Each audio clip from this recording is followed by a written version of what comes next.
Pessoal, a gente vai começar aqui a fala a respeito da exposição da Patrícia de Loreto e a gente inicia agradecendo a presença de todos, né, que vieram aqui compartilhar com a gente esse momento.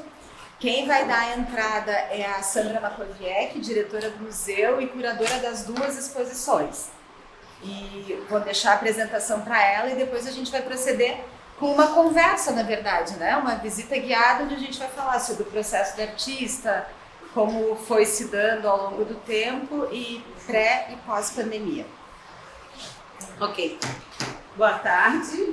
Acho que a maioria aqui ou é estudante da UDESC, ou já foi estudante da UDESC, ou pretende ser estudante da UDESC, ou ama a UDESC.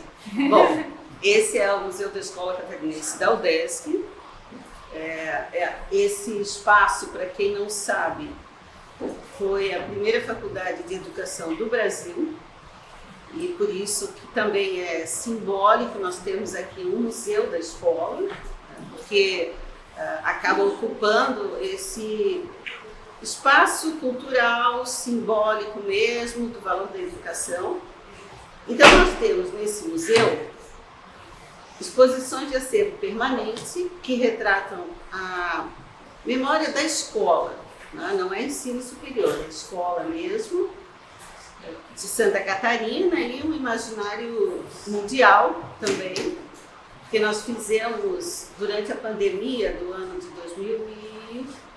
2020, uma pesquisa com 73 museus no mundo, e nesses 73 museus, as imagens visuais em diferentes dos países, elas são as mesmas. É a carteira escolar, é a sala de aula, é o professor, é o púlpito, é o armário da bandeira, é o livro.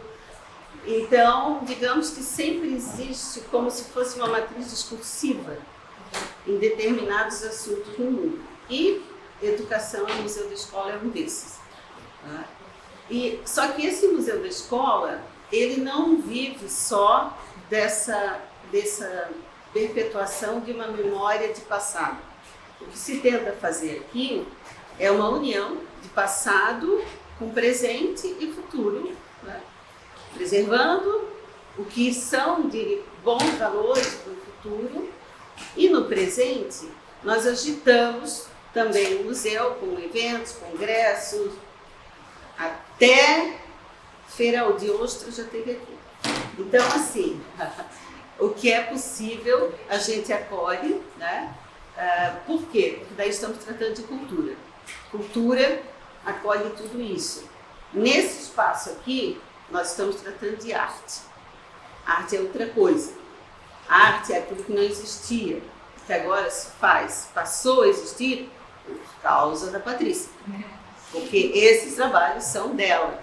Vem ao mundo por mão, obra, mente, cabeça dela. Isso aqui é arte, não é cultura. Cultura é a Feira Ostra, é a Festa da Laranja, é a renda, aquilo que se perpetua numa tradição que quanto mais igual e repetida for, mais se conserva.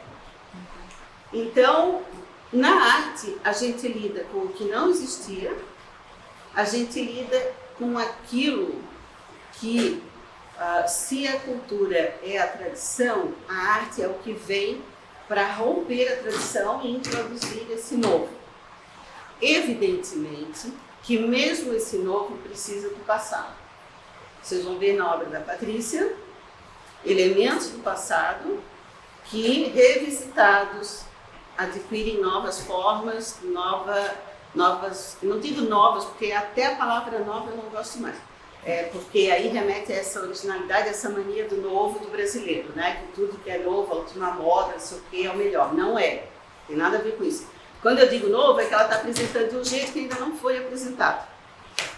Então, esse museu, ele tenta muito mostrar esses valores de uma certa tradição da cultura alimentados pela arte do momento que a gente vive. E tudo que se produz hoje é contemporâneo. Pode mudar a linguagem, né? Porque às vezes as pessoas falam assim, esses dias falaram, um grupo de artistas, que eu me comunico com um grupo de artistas de São Paulo, geralmente nas quartas-feiras online. E aí, um deles disse assim, mas esse grupo aqui é muito bom, mas a linguagem, vocês não são muito contemporâneos. Aí eu já estrelei, né? Como que não é contemporâneo? Ele nasceu lá com Da Vinci, por acaso? Ele está morto? Ele está enterrado? Não. Ele vive aqui, no momento contemporâneo. E o que é a linguagem contemporânea? Linguagem contemporânea, existe sim algumas questões que, digamos assim, que é de uma demanda contemporânea. Hoje tem temas, né? São temas de negros, floresta, índio, meio ambiente, gênero. Isso são demandas de temáticas contemporâneas, digamos. Mas não é isso que caracteriza a arte contemporânea. O que caracteriza a arte contemporânea é aquilo que é feito no seu tempo, com a verdade e com a pertinência do artista. E com os seus valores. Não importa se está seguindo uma linha, uma regra e tudo mais. Vocês vão ver nesse museu hoje 2 exposições que honram uma certa tradição. A tradição de uma boa pintura, a tradição de artistas que estudam, a tradição de artistas que conhecem a fatura e sabem o que fazem. E eu espero que vocês desfrutem bastante. Muito obrigada.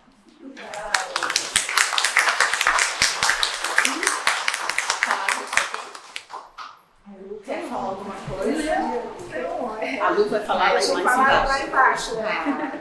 Então eu vou passar a palavra para a curadora que fez comigo esta exposição. Eu e Luciane fizemos a curadoria. Nós temos um grupo de estudos. O nosso grupo de estudos, Luana, eu, Luciane, tem mais alguém aí hoje? Acho que não. Ligados à universidade. Então, às vezes a gente oscila, né? Faz curadoria com um, faz curadoria com outro. Aqui, com a Patrícia, fiz com a Luciane, e lá embaixo eu fiz com a Luana. As 2 curadorias. E Patrícia eu já conheço há bastante tempo. Acho que em espaço oficial, a primeira exposição da Patrícia foi aqui no Museu Escola. Muito tempo atrás? Foi nesse século ainda. Mas foi há muito tempo atrás. E já na época, né, eu me encantei com as obras da Patrícia, tanto que eu tenho uma daquele tempo, né? Está lá em casa. La sala muestra dos momentos míos. Entonces, en la primera sala vemos mi obra con las reuniones, con lo social, con lo figurativo, con su mucha información. Y en la segunda sala tiro todo y aparece, digamos, el vacío realmente. Pero yo estaba hablando con los meninos que están haciendo la filmación, que a pesar del vacío hay mucha cor, hay muchos espacios y campos de color. Entonces, en ese vacío, el color ainda es como que me sostiene, ¿no? Porque eres tú. Porque soy yo, soy yo. Y bueno, y quiero agradecer mucho a Sandra Makoviak, obviamente, también a las curadoras, a Luciani, que también llevó alumnos a mi atelier durante toda la pandemia. Y estoy muy feliz de estar aquí. Y bueno, y espero que puedan disfrutar de esto. No sé, es eso. Também, Luciana. Então, muito obrigada pela fala das 2 e que esclareceu um pouco. E então a gente vai fazer essa caminhada, né? Seria uma caminhada para a gente dar uma olhada nos trabalhos. E o que a Paty quis dizer é que durante a pandemia, mesmo com pandemia, todo mundo com máscara e tudo, a gente visitou o ateliê dela. Mas 3 vezes a gente fez visita online, fez aula online, ou seja, sempre incentivando e honrando a grande produção da Paty, que ela produziu bastante. Sim, muito. E isso também foi um dos méritos da própria curadoria. Né? Quando a Sandra pensou, vamos ver o antes e o depois, que é o que vocês vão perceber agora, são as diferenças não só na cor ou quando tira as pessoas, mas é a forma como ela vai distribuir as referências com as quais ela trabalhava. Então vocês vão perceber questões no trabalho da Patrícia é que, por exemplo, ela faz um trabalho como esse, e esse trabalho vai aparecer num outro como um fantasma, num terceiro como um vestígio. Ela revisita a própria obra e ela enriquece outros trabalhos com a própria referência, além de ser uma artista que vai trazer muito da história da arte. Então é algo que, lógico, nos encantou, porque nós, como profissionais da história da arte, mas muito antes disso, apaixonadas pela história da arte, quando a gente vê alguém que tem isso na fatura, onde a teoria enriquece a fatura e a fatura vem nos dar mais motivos para pensar, ela ficou uma artista do nosso coração e a gente vem então falando e incentivando e trabalhando junto. Então eu escolhi essa como primeira obra porque é uma obra bastante importante do processo da Patrícia. Ela fez esse trabalho ainda na Argentina a partir de uma temática. Então foi uma proposta temática onde teriam que fazer, os artistas iam propor imagens que falassem de um tempo novo, uma nova aurora, como ela vai trazer a imagem. Então, se vocês olharem com atenção, vão ver que a gente tem pintura, a gente tem desenho, porque isso aqui são os desenhos recortados que ela traz para a tela. E esse é um aspecto bem peculiar do trabalho da Patrícia, que vocês vão ver ao longo de toda a exposição. Ela usa esse papel, que é um papel de cenografia. Ela tem uma formação em arquitetura, esse é um outro aspecto que vocês vão ver em todas as telas. E ela vem da cenografia. Ela usa esse papel cenográfico, ela cria as imagens. Quem estudou História da Arte conhece os cartones, né, onde eram feitos e passados para o meio final. Então a Patrícia está honrando essa, que é uma prática secular. E o interessante é que ela não passa só a imagem para a tela. Por vezes, ela compreende que o traço em si é tão importante que é ele que tem que ficar na tela. Então ela recorta, cola e interage com essa imagem. O que não quer dizer que daqui a pouco a gente veja essa imagem em outro lugar.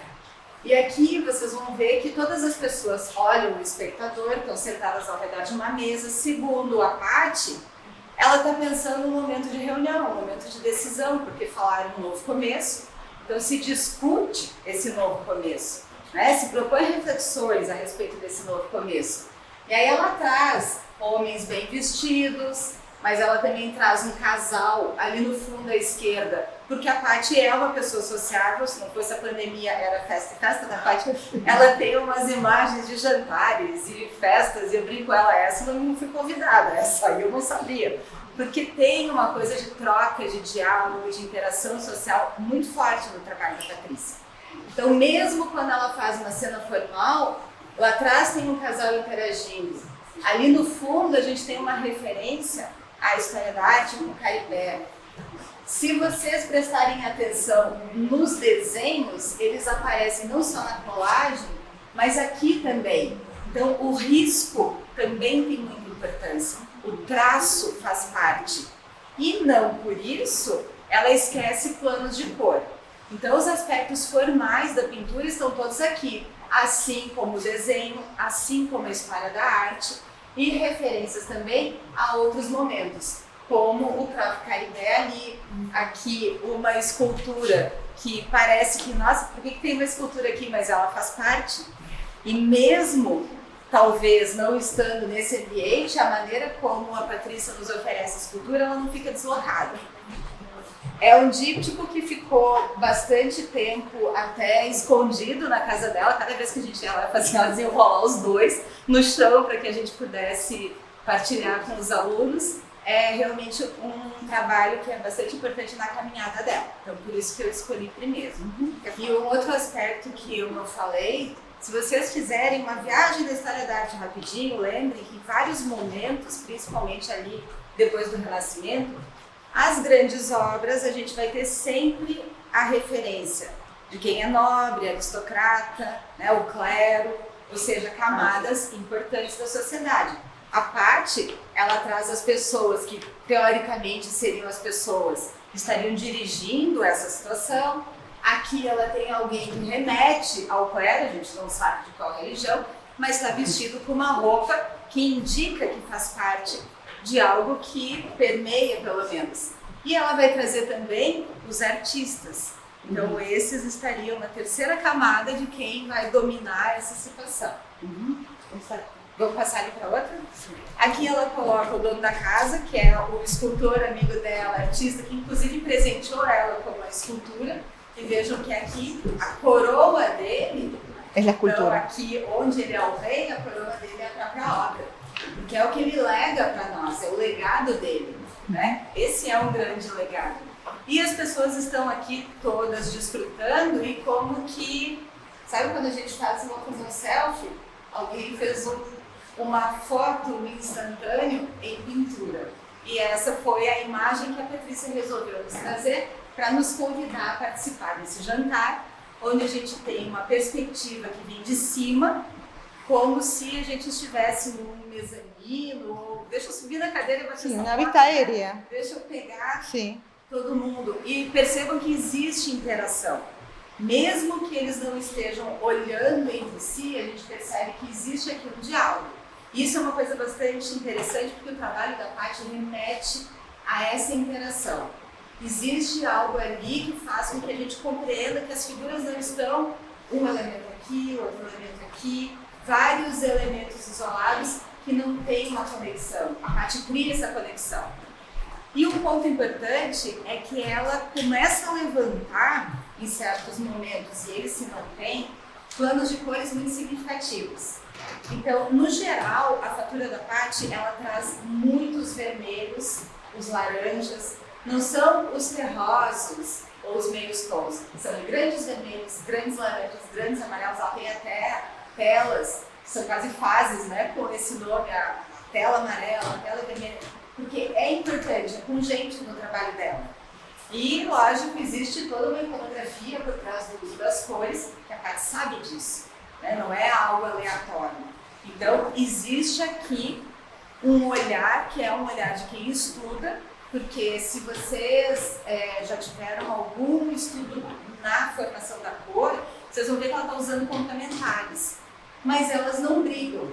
Elas não brigam porque a Patrícia sabe como fazer as diagonais. Ela sabe como separar as linhas de maneira que um plano de cor não entre em embate com o outro. Isso não é fácil. Para quem pinta sabe que isso é um desafio. Quantas vezes a gente olha uma imagem e diz assim, nossa, tem alguma coisa ali que está me incomodando. Tem alguma coisa ali que está fora do lugar. Eu não sinto isso na produção da Patrícia. Porque quando a gente visita o ateliê dela, a gente consegue ver que a mesma quantidade de tubo de tinta a gente tem de livros.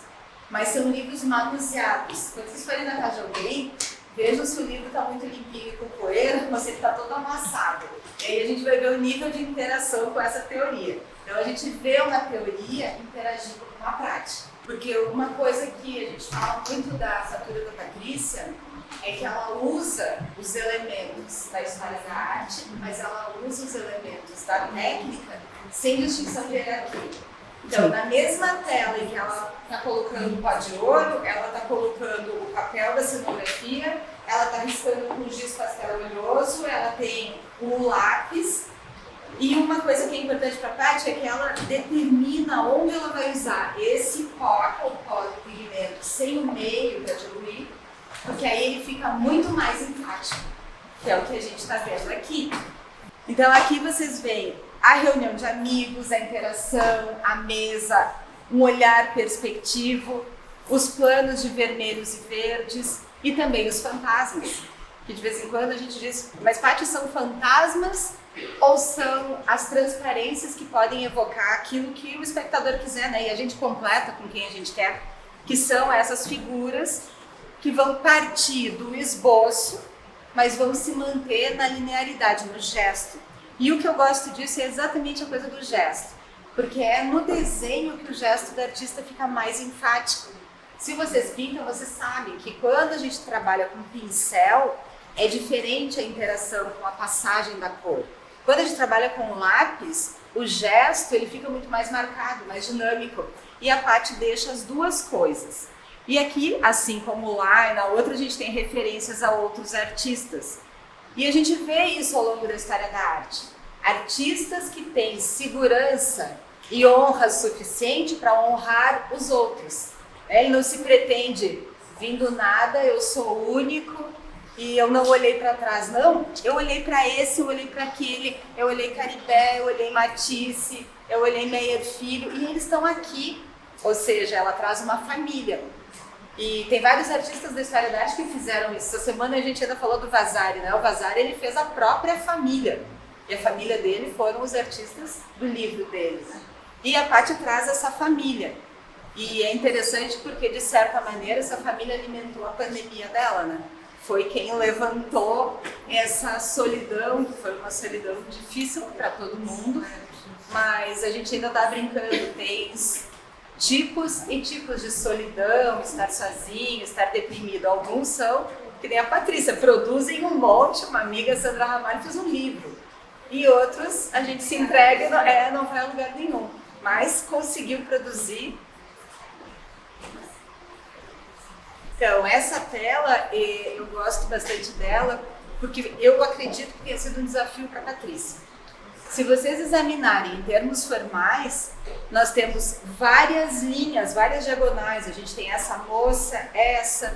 São diagonais que, se não forem bem pensadas em planos de cor, elas não vão funcionar. De onde que eu imagino que a Patrícia tira a referência?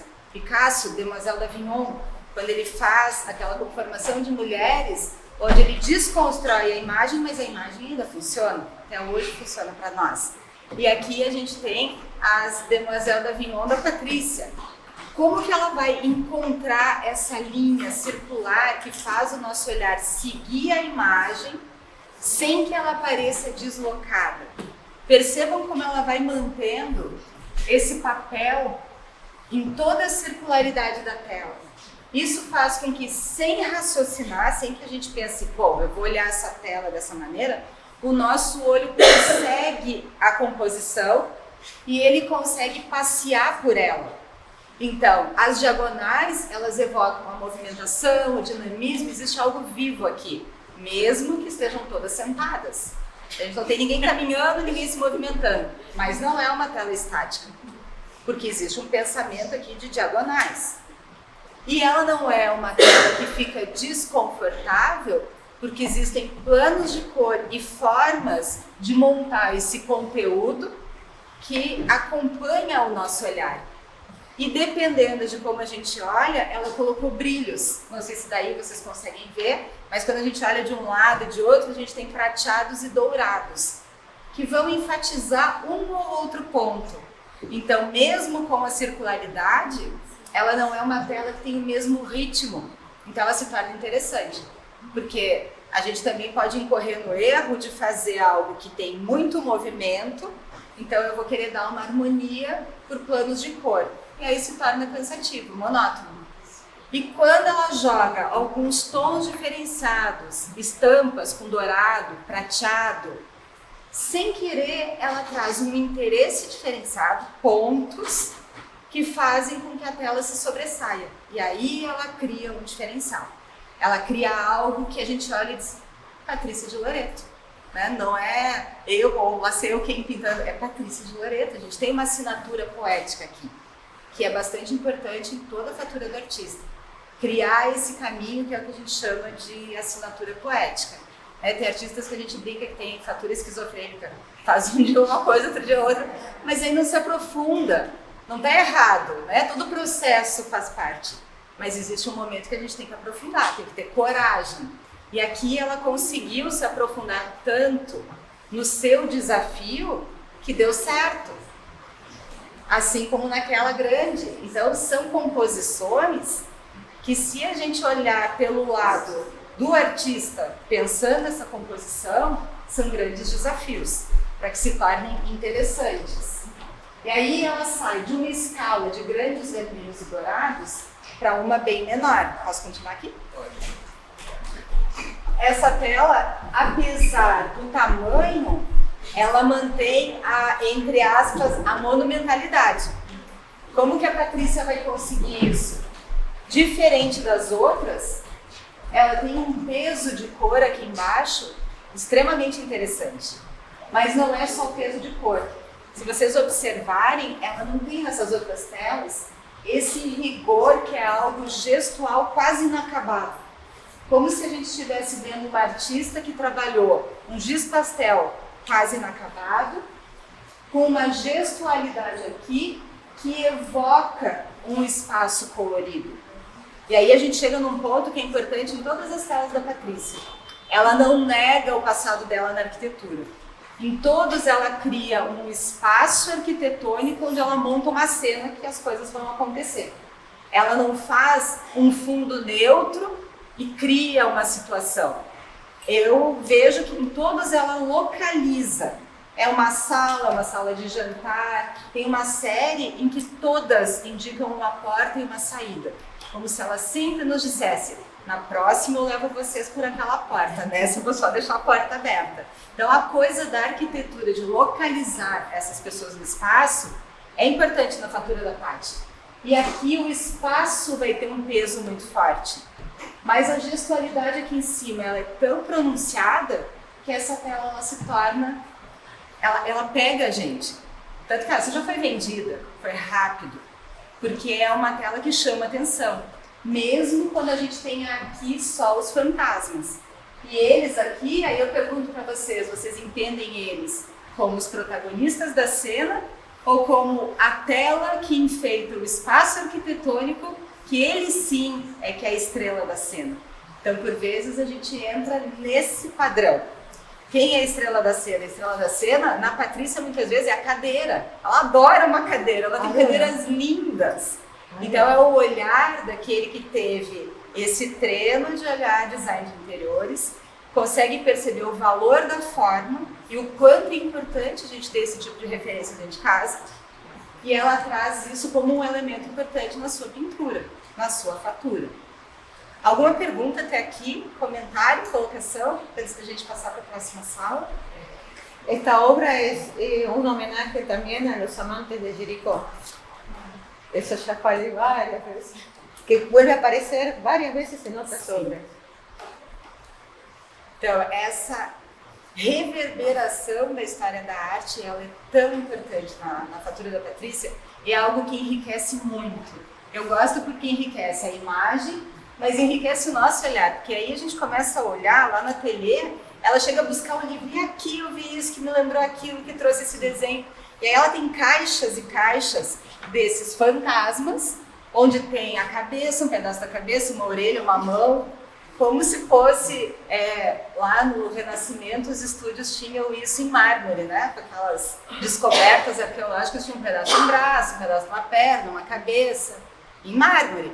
A Paty tem da própria arqueologia, né? Não é a arqueologia dos outros, mas que ela usa. Então ela está ali pintando, nossa, aqui ia caber um pé que está lá naquela caixinha. Ela vai lá, pega aquele pé de papel, cola, e aí ela traz uma outra memória.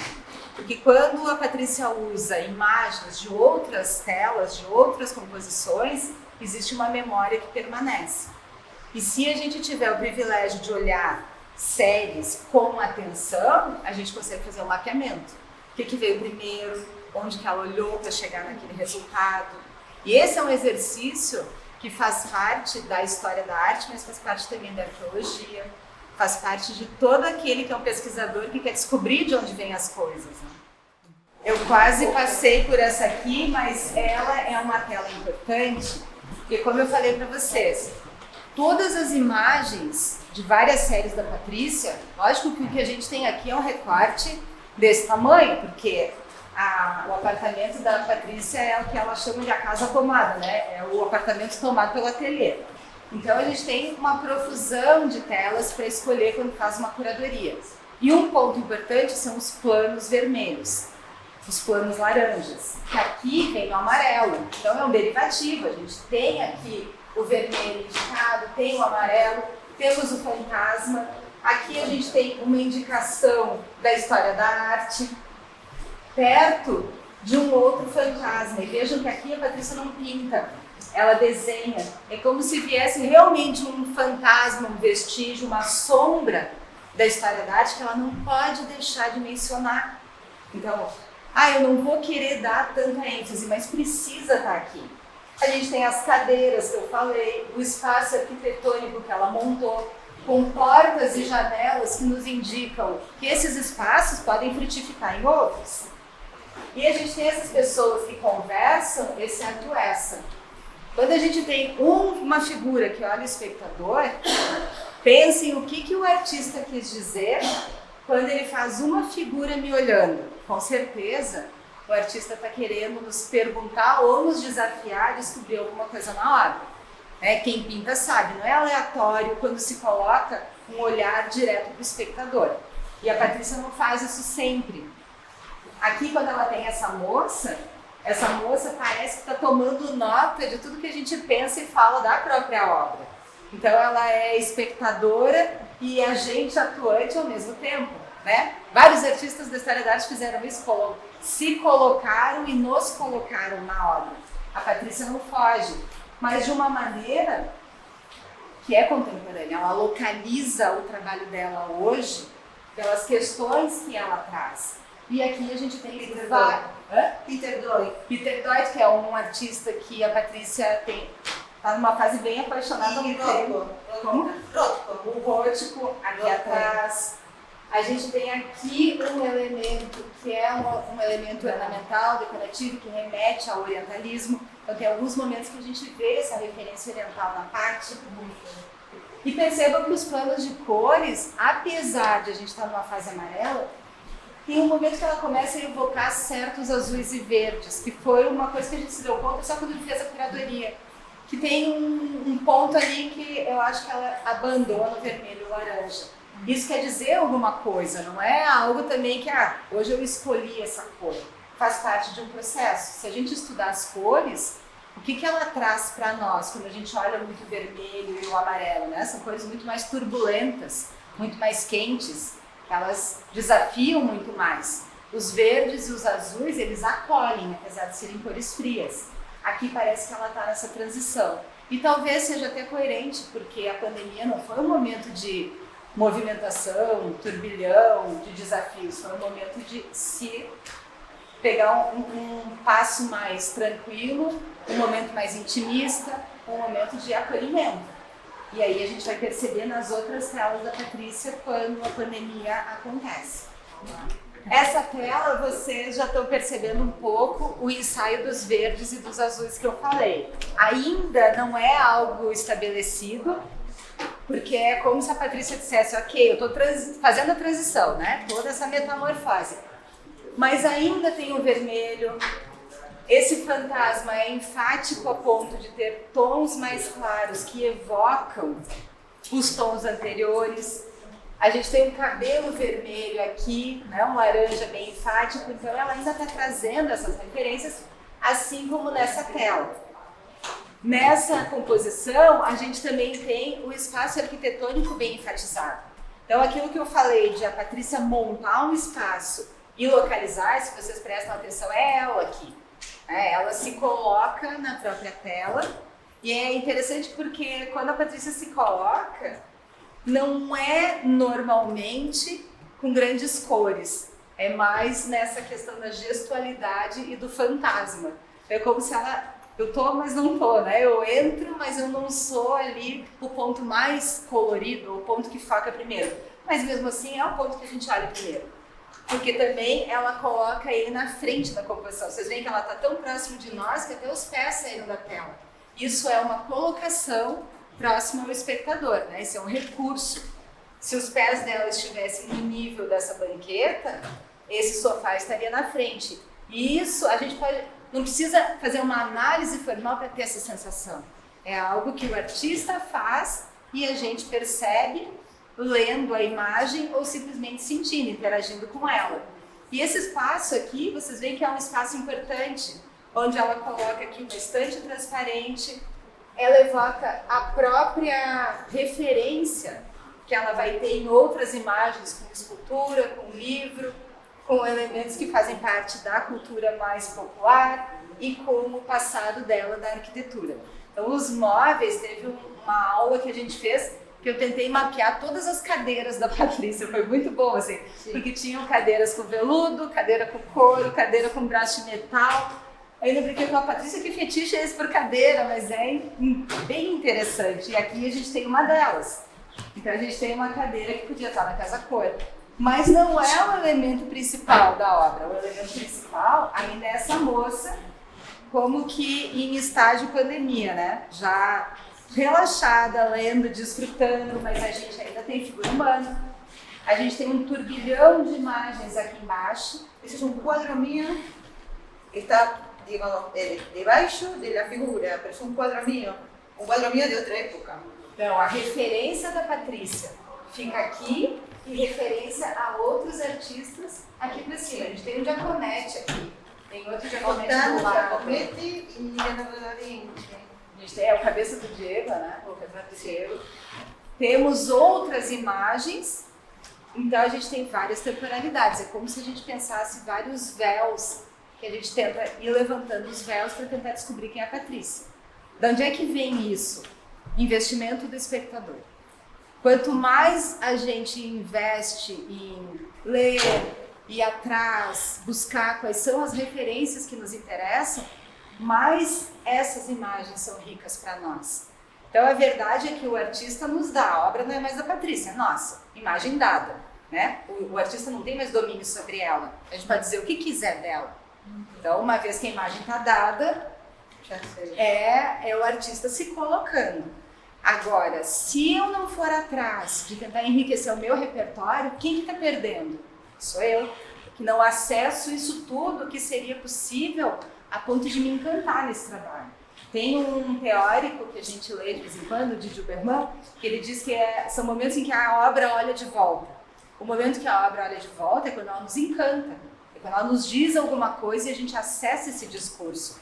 E talvez para ti seja uma obra, para a Lu é outra e para mim é uma terceira. Talvez no final a Marla diga, eu adorei aquela tela, que tela, eu nem lembro dela. Mas para ela foi importante, é quando a obra olha de volta. Agora isso depende de nós. Então essas temporalidades que a Patrícia coloca são muito o nosso investimento de tentar ler essa fatura, porque é uma poética muito rica. E aí, se vocês perguntarem, mas por que ela colocou o trabalho dela embaixo e o trabalho dos outros em cima? Então é uma forma dela dizer que o trabalho dela, que está ali embaixo, ele ainda está em processo porque ele tem toda uma base. Na verdade, a base não é o que está embaixo. A base é o que já está exposto. O que está embaixo é o que está em processo. É todo o movimento intelectual que está sendo enriquecido por tudo que ela vê e que ela lê. Porque nem tudo que ela usa é porque ela estava lá no museu vendo. Muito vem dos livros. E aqui ela vai referenciar isso tudo. E percebam que não é um retrato. Então não é porque não são as feições, não é a similitude da Patrícia, que não é ela. É o processo dela que está aqui. Mas aí, como ela não se coloca entre aspas, ela é colorida, ela é enfática. E se vocês olharem de perto, ela tem até textura. Então aqui ela tem coragem de se botar. Porque não é ela, não é o retrato. A gente tem uma cor mais enfática, tem uma expressão muito decidida. A gente não tem uma expressão aqui insegura, meio deprimida. Não, a gente tem alguém que está sabendo o que está fazendo. E inclusive com essa textura que não são todas as telas que tem. Então é algo para a gente se perguntar também como que ela se coloca e o que ela quer dizer nesse momento. Então aqui ela coloca exatamente o processo de fatura dela acontecendo numa reflexão que aqui ainda está no mental, porque o processo está de lado. O processo só acontece depois que aqui a gente tem mais resolvido. Então aqui vocês já começam a ver que a gente está entrando na pandemia. A gente pode pensar que aqui é aquele primeiro mês ali de fevereiro a março que era pandemia, mas não era. Fica em casa, mas não fica, a gente não sabe direito o que é. Porque a gente está aqui bem nesse período de transição. Então a gente tem uma figura humana que não dá certeza se é a Patrícia ou se é uma escultura.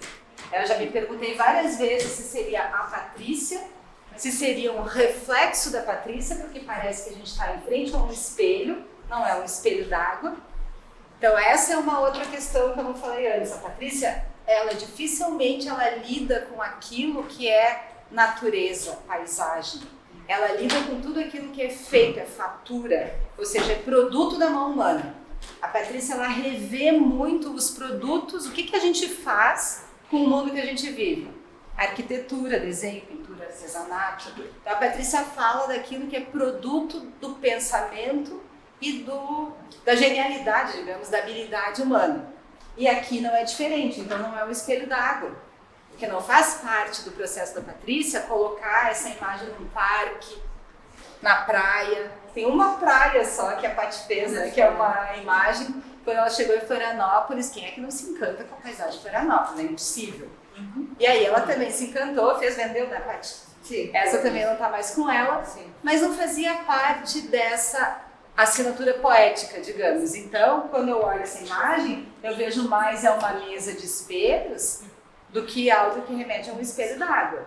E a gente tem essa transição que está totalmente povoada de elementos da história da arte. Então, a gente tem aqui várias referências num espaço arquitetônico que, mais uma vez, ele está bem recortado e, dessa vez, ela bota um espelhamento embaixo que não é comum. Não é algo que a gente vê nos trabalhos da Paty. Y otra cosa que acontece es que de repente cuando aparece un cuadro así con mucha información y bien pesado, decididamente el próximo va a ser un cuadro en silencio, sin vacío, porque es necesario, una obra va hablando con la otra. Y aquí aparece, esta obra es la batalla de Anghiari de Leonardo da Vinci, que no es una casualidad, justo en la pandemia, la batalla de Anghiari, y esto hace también alusión a Giacometti, que también no es una casualidad, porque Giacometti habla mucho de la posguerra y la solitudine y esas figuras así solas, solitarias, ¿no? Entonces, pero es como una obra mucho más movimentada. Sí, complicada, ¿no? Revuelta, más... Então, o que a Paty está dizendo é que aqui existe turbulência. Turbulência. A gente tem Leonardo da Vinci, tem Giacometti, a gente tem, na verdade, Leonardo da Vinci a partir do Rembrandt, a gente tem a cópia da cópia, mas a gente tem essas referências e, como ela disse, é uma tela com muitos elementos. E quando a gente falou sobre essa tela numa aula, eu ainda perguntei para ela, e o que quer dizer isso aqui? Sim, porque não é comum, é como se ela passasse quase um arame farpado, daqui ninguém passa. Ela, vejam que não é uma linha do horizonte, não é uma separação de planos, porque a gente tem aqui exatamente no meio de uma turbulência. Então, me parece que em pleno início de pandemia, ela mesma coloca um fio aqui, que é como se fosse um arame farpado, e não deixa a gente se aproximar. Foi algo que muita gente fez, né? Foi inconsciente, né? É um momento de proteção. Mas o Giacometti passou.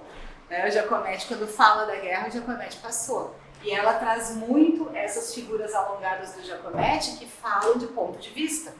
Sim. Que é extremamente coerente com o processo da Patrícia, que é um processo de arquitetura. Toda arquitetura é ponto de vista. Tem ponto de fuga, tem perspectiva geométrica, tem matemática. Giacometti é isso. Quando ele faz as esculturas, é para a gente pensar qual é o nosso ponto de vista, que a gente não consegue delinear aquela imagem de uma maneira tão clara ou com uma linha tão clara. É o que o Giacometti está propondo e a Patrícia vai trazer isso. Então eu também vejo muito o aspecto formal dessa reflexão do Giacometti no processo da Patrícia em relação ao passado dela na arquitetura, que não tem como deixar para trás, né? A gente nunca deixa para trás o que a gente fez, quem a gente é. Se deixar, não vai ser um bom artista, né? A gente vai perceber que aquilo ali é falso. Vamos para outra. E aí aqui a gente tem essa diferença, que são os elementos muito mais tranquilos, mas as cores também muito enfáticas. Os planos de vermelho continuam, mas os verdes eles começam a ficar mais enfáticos. A Patrícia está cada vez mais se aventurando nos verdes e nos azuis. Esta es la primera obra de la pandemia, es la primera. Se llama Corona 5. Corona 5. Es la primera. Então, como a Paty disse, a primeira obra da pandemia, ela intitula como Corona 5. Vou ter que mudar esse título para dizer. Tiene ese nombre, Corona, pero no se llama Corona B, se llama Corona 5. Así que... Y el tema de esta obra me parece llamativo, que aparece como algo orgánico y que como que sale por encima, ¿no? Que aparece, que esto se mete de aquí pasa para arriba, ¿no? Y las figuras están encima. E aqui a gente entendia como parece queijo, parece livro. Meio metafísico, não, Laura? Então, aqui embaixo, vocês veem que essa conotação orgânica, para mim, passa muito mais para uma toalha de mesa, não para um jardim, porque eu não consigo ver a natureza, essa coisa de criação natural na obra da Patrícia. Se ela botar uma planta, ou ela vai ser uma toalha de mesa, ou ela vai ser uma planta artificial, mas ela não vai ser um jardim, não faz parte desse pensamento.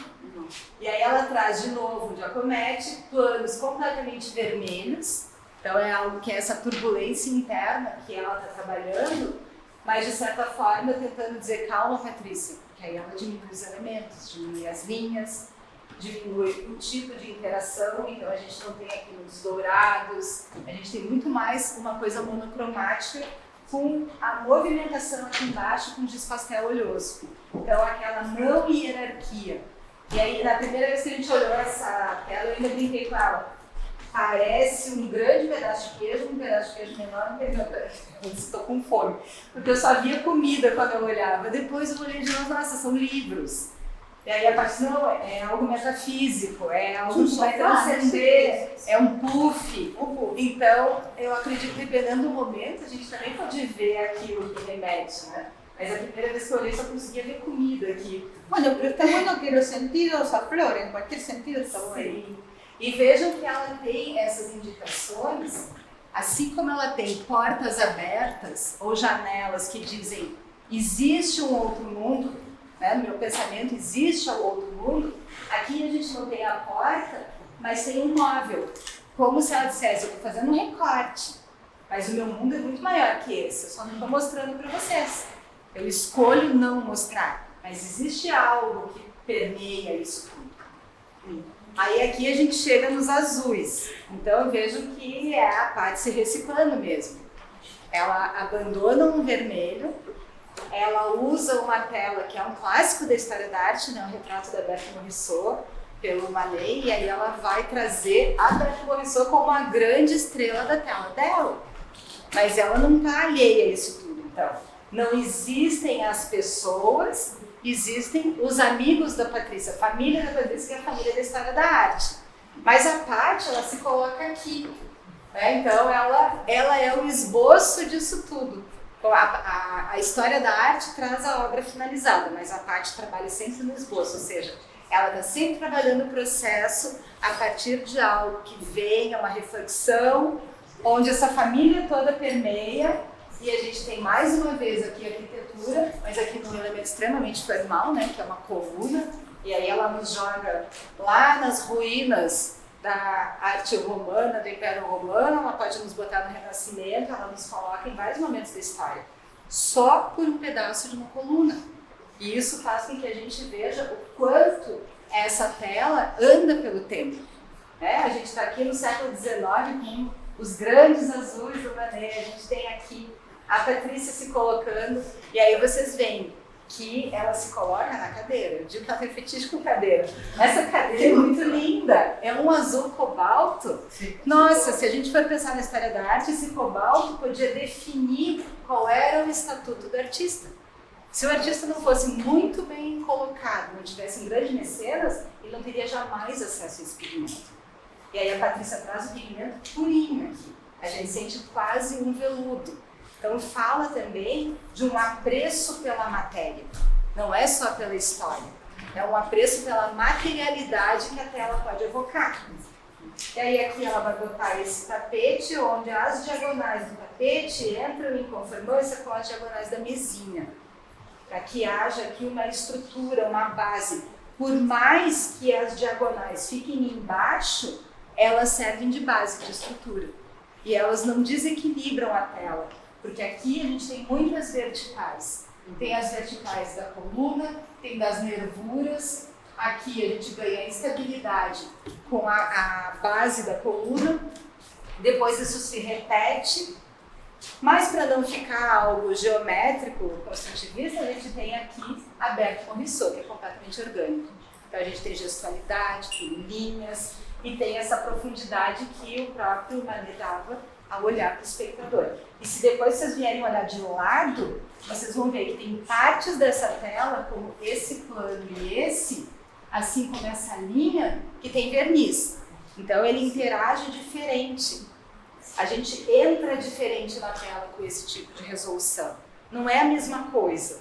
Quando passa um verniz em tudo, é como se criasse um véu que iguala tudo. A Patrícia não iguala. A gente tem entradas e mergulhos diferenciados dependendo de como ela resolve o que funciona para ela.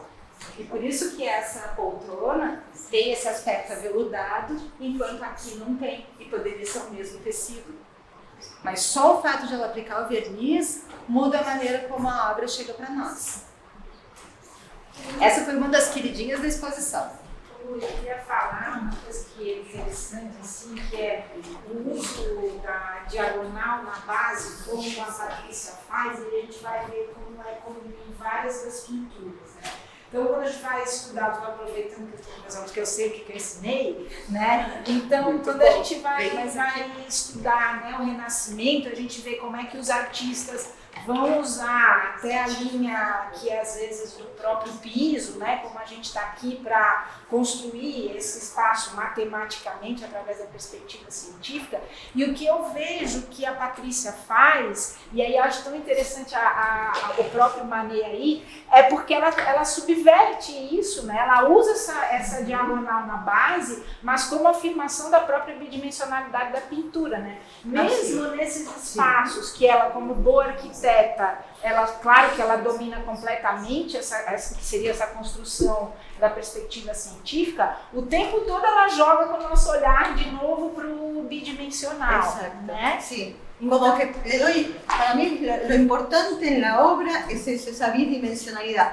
O sea, que la perspectiva aparezca, pero que no me termine transformando el concepto que tengo de la bidimensionalidad. Sí. Eso que você está falando. E aí assim, tu usas todos aqueles recursos que a gente aprende com os mestres, né? O Matisse, por que para nós não parece uma natureza? Porque é de novo a afirmação da bidimensionalidade. Aqui é a mesma coisa, né? Os vários padrões, como a gente vê, são as colchas, são as toalhas de mesa, né? Então isso é a afirmação de uma grande pintora, né?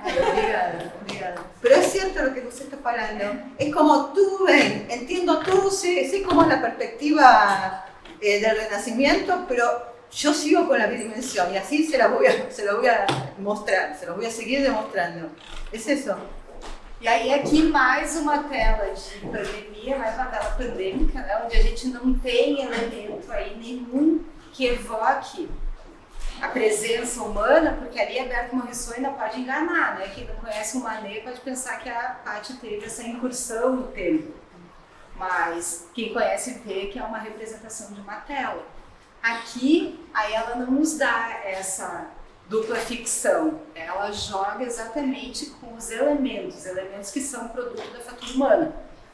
A gente tem aqueles cavalos aí em cima, tu conhece a exposição do Will Cotton, um artista de Nova York? O Will Cotton é um artista nova-iorquino que tem feito nos últimos 2 anos muitos cavalos. E ele desloca o uso, a posição e a imagem do cavalo como a gente conhece, para expor direto na Europa e nos Estados Unidos. E me lembra muito esse uso da figura do cavalo, com tu puxando os cavalos, Sim, exato. Né? A gente tem aqui a Patrícia, então. É isso. Quando ela joga os cavalos e ela mesma em cima da escada, o que eu vou pensar?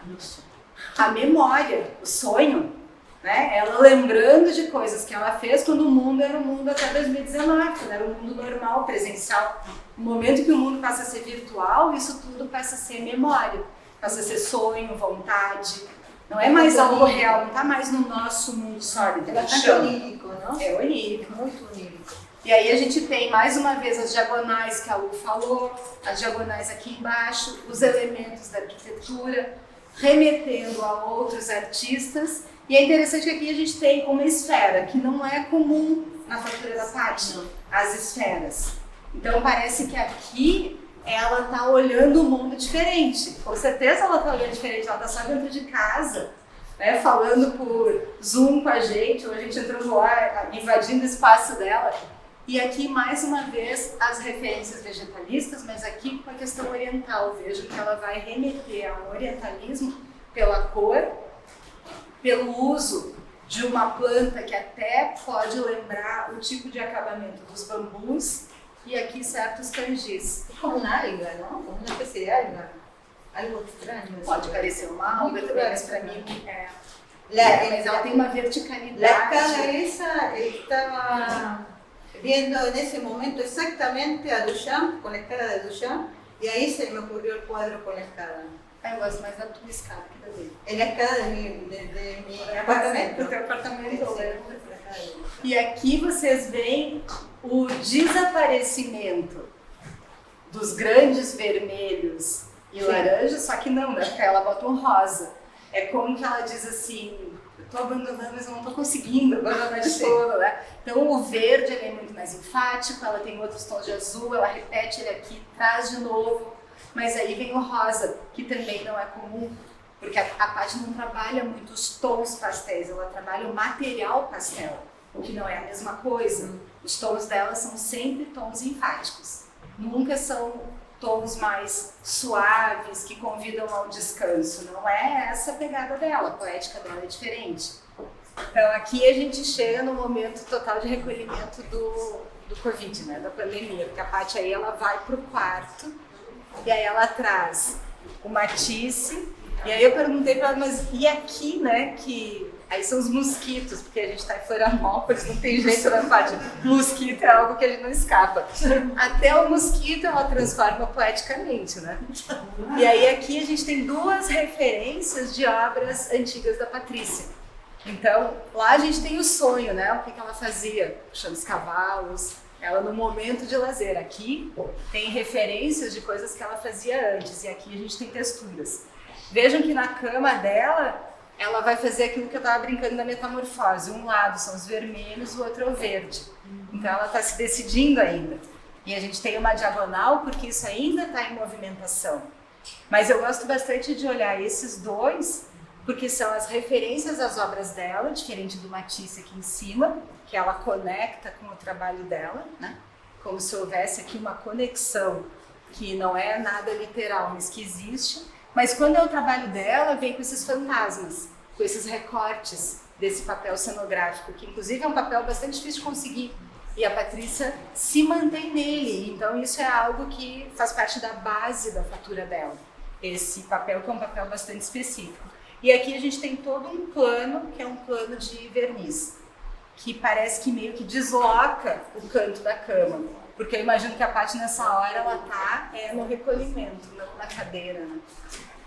Aí aqui mais uma vez a gente vai ver então as obras que são desse momento de sem seres humanos. São dois momentos de leituras do próprio quarto em que a Patrícia vai se colocar a partir da própria obra. Então a gente não tem um esboço, não tem uma figura que remeta à Patrícia, mas a gente tem várias obras dela de outros tempos, todas acompanhando a Paty nesse momento em que ela está realmente sozinha. E é algo interessante, se você tivesse a oportunidade de ver as séries da Patrícia desde o início, foi só agora que ela tirou as pessoas. Sim. É todo o momento de toda a fatura da Paty, de anos e anos de série que eu tenho olhado, todas falam de diálogo, festa, interação humana. Eu brinco com ela, nossa, a Patrícia era muito festeira. Tem algumas festas assim, muito. É algo que remete a essa alegria de estar com os outros. Eu brinco que a Patrícia gosta de gente, nem todo mundo gosta de gente, a Paty gosta de gente. E aí, quando chega no momento da pandemia, é algo muito impactante que as pessoas somem e a arte, a memória fica. Como nessas duas telas, onde a gente vai ter as referências às outras obras dela e sempre um Giacometti, não é qualquer um que tem Giacometti na mesinha de cabeceira, né? Então, a Paty tem vários Giacometti na mesinha de cabeceira. E a gente tem esse plano aqui, que é um volume muito enfático, mas ao mesmo tempo é um plano de descanso. Porque se fosse um plano dourado, vermelho, ele seria muito mais turbulento. Quando ela faz esse tom, que é um tom que chega a evocar um terroso, mas ele é muito mais para um tom neutro, ele cria um descanso, que é o que significa esse quarto vazio. Ele significa o descanso. Então é esse momento em que a Patrícia acho que está mais em paz com ela mesma, nesse período que não foi um período fácil, né? Para quem passou por tantas mudanças, inclusive mudança física de apartamento, que levou a bastante trabalho. Então me parece que aqui é um momento em que ela descansa com ela mesma, só em companhia daquilo que ela já produziu, dos quadros dela. Aqui a gente tem o que a gente pode quase chamar a primazia do verde, né? Então a Paty já está naquele momento que foi uma coisa que me chamou bastante atenção, essa das cores, até porque quando eu comprei a tela da Paty, eu me encantei pelos vermelhos. E aqui ela está já nesse momento de abandono, onde ele vem nessa referência a uma obra dela também. Então vejo que como é uma obra dela, vem os fantasmas, com esses vestígios, com a gestualidade. E ali é um Rubens, né? Ela não deixa por menos, ela traz um Rubens pro quarto dela. Deformado. Mas deformado, ok, mas é ele, né? Pero E a gente tem essa, como que uma anamorfose da cama dela. Então, a Patrícia, ao mesmo tempo que nos aproxima desse momento de intimidade, que é a cama dela, ela transforma essa cama numa ficção. Porque ela não é uma cama tridimensional que a gente imagina que a gente está no quarto com ela. Então, ela nos mostra um pouco do espaço privado dela, mas com essa deformação aqui, ela desloca essa cama do espaço real e diz, isso é uma pintura, vocês não estão aqui comigo. Ela cria essa intenção de que a gente se aproxima dela, mas a verdade é que ela deixa bem claro que isso é uma pintura, isso não é um selfie dela no quarto, não tem nada a ver. Ela está nos dando momentos de reflexão sobre um período que ela está passando. Ela não está nos levando para a intimidade dela, é muito diferente. Então esse, todo mundo que viu o convite lembra dessa tela, né? Esse eu estou namorando desde o primeiro dia, tá? Deixa bem claro. Esse dia. E aqui é quando a Patrícia se rende, então, a esse momento de transição. Que é quando ela... Lembram daquela moça lá da tela vermelha, que eu disse que é a Patrícia, sem ser ela se repete aqui. E ela se repete de uma maneira muito mais desafiadora, porque aí não é ela em pleno processo. É ela como que olhando para nós e dizendo, a minha parte eu fiz, agora é com vocês. Porque ela já fez isso tudo, aí agora ela está sentada nos olhando. E por que ela deixa isso claro? Porque aqui ela bota uma tela dela, que é aquela primeira que eu disse que mesmo sendo em pequenas dimensões, ela é monumental. Aqui ela vem com uma gestualidade, um tom tão mais forte, ela chama o nosso olhar. Então a sensação que dá é realmente trabalho cumprido. Esse momento eu já fiz, agora é com o espectador, e é por isso que olha para eles, no caso aqui para vocês. E a gente tem mais uma vez a cadeira, essa cadeira estando um pouco para fora, ela também nos dá essa sensação de que existe uma narrativa que continua, a gente só não acessa, mas ela indica narrativas para nós, ela nos conta um pouco de uma história, mas nunca dá tudo. E aqui, nesse tipo de resolução, é aquilo que a Lu falou, são as referências da história da arte, é Matisse, aqui, só que quando a Paty faz com essa indicação, diferente daquela outra tela, me parece muito mais um olhar para a nossa vegetação, como o Burle Marx fazia, porque tem uma planta que a gente chama de costela de Adão, não sei o nome, e que ele dizia, não tem um jardim meu que possa ficar sem, porque ele é o retrato da flora brasileira. E a Patrícia, de certa forma, adotou aqui o Brasil já faz um tempo, 5, 6 anos que tu está direto, né? Eu pensei nisso também, porque aparece uma espécie de planta e as cores, ¿no? Exato. E não estão pensadas em absoluto a propósito.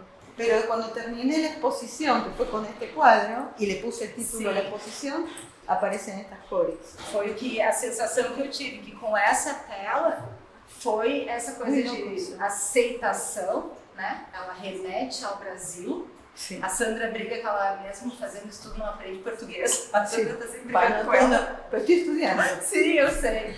Mas ela se coloca em casa. Ela se coloca em casa com as referências e quando ela descansa e olha para nós. Então é uma forma de dar início ao processo, pensando que esse é um convite, mas é uma forma também de terminar esse processo. A gente passou por festa, diálogo, interação, turbulência, solidão e agora trabalho cumprido. Então é essa sensação de descanso, de que agora ela relaxou e está pronta para um novo momento, que eu sei que a Paty agora está... Hay que ver que viene ahora. Exato. E assim a gente termina então, pelo menos, essa fala e abre para perguntas, comentários, podem apertar direto para a Muito obrigada. Você fala muito bem. Delícia!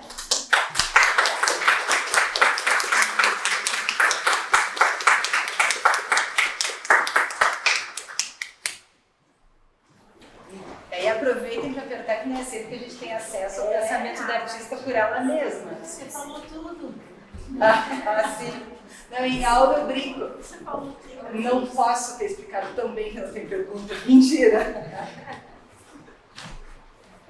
Se quieren preguntar alguma coisa, Senão a gente daí vai lá para baixo ver a exposição que a Lu foi curadora com a artista Cristina Almeida, que aí a gente vai passar para um outro meio, né? Uma outra mídia da escultura.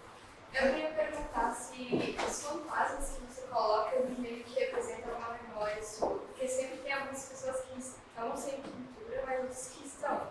Então nem todas eles são fantasmas. Aí eu fiquei com essa pergunta. nunca los entendí como fantasmas, o sea, pero se ven como fantasmas. No lo sé, por eso digo que hay como algo inconsciente y algo consciente. Para mí son personas que están y no están.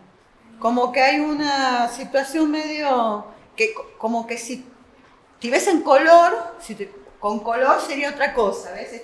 Aquí tiene un poco de color. Sin color es como que está y no está, es un poco entre estar y no estar. Esa es la sensación que yo tengo. Por eso ese diseño inacabado. No sé si llegan a ser fantasmas, pero se ven como fantasmas, pueden ser también fantasmas, no sé. Realmente no sé, pero sé que es como la cosa de estar y no estar al mismo tiempo. Eso sí sé que es así, que no está del todo. Eu acho que quando a Lu fala fantasma também, a gente está usando um conceito desse autor que a Lu que é muito caro para nós no nosso grupo de História da Arte, que é o Jorge Dilberman, que ela citou. Então, o fantasma... A tua explicação é própria um fantasma, né? O fantasma está aí. Mas assim, para o Didi Berman, o fantasma, a imagem fantasma, né? Ou o fantasma é essa persistência de uma figura, ela vem de outro tempo. Quem é essa? Ela é sempre uma figura enigmática. Então é isso. É isso, né? Ahí está, por eso digo que hay como una cosa consciente e inconsciente, sí. Y también el inconsciente colectivo. Sí. ¿No? Entonces por ahí a veces las palabras para unos son una cosa, para otros son otras.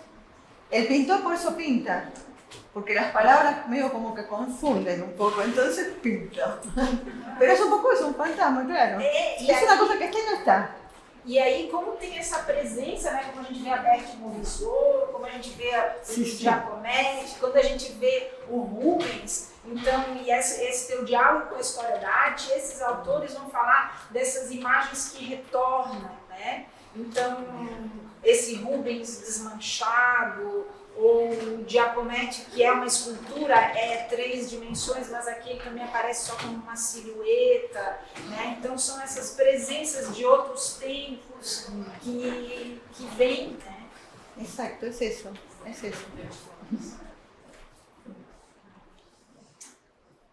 Então tá, muito obrigada.